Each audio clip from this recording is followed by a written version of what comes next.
So is that really in the Bible? Jesus fulfilled the law.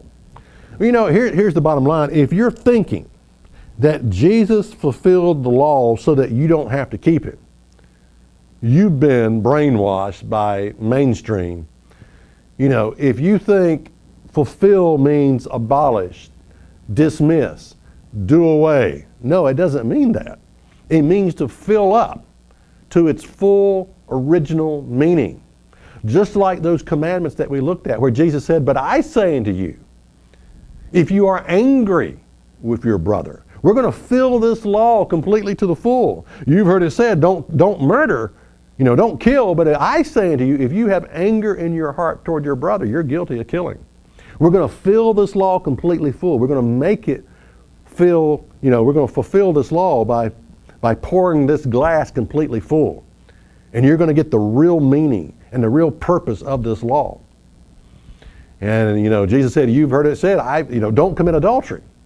But I say, we're going to make this law full by saying, if you fantasize about sexual, if you undress a woman in your mind, you're guilty of committing adultery. So Jesus fills the law completely to the full. And he expects us to control what goes on between the ears. You see, that's what the spirit of the law is all about. It's about controlling what goes on between the ears, what you think about. You know, it's not only about the way you live your life, the fact that you go, I mean, there's all kinds of people who are not religious, who don't murder, who don't cheat on their wife. In other words, they're basically good, law-abiding citizens.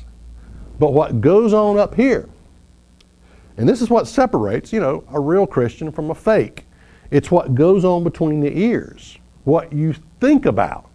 You know, maybe I've never murdered somebody, but I hate so-and-so in my mind and in my heart. You know, maybe I've never committed adultery, but I sit, you know, and look at pornography and fantasize about sexual relationships. You see, this is what goes on between the ears and what you choose to think about. Again, you can't control who knocks on the door of your mind, okay?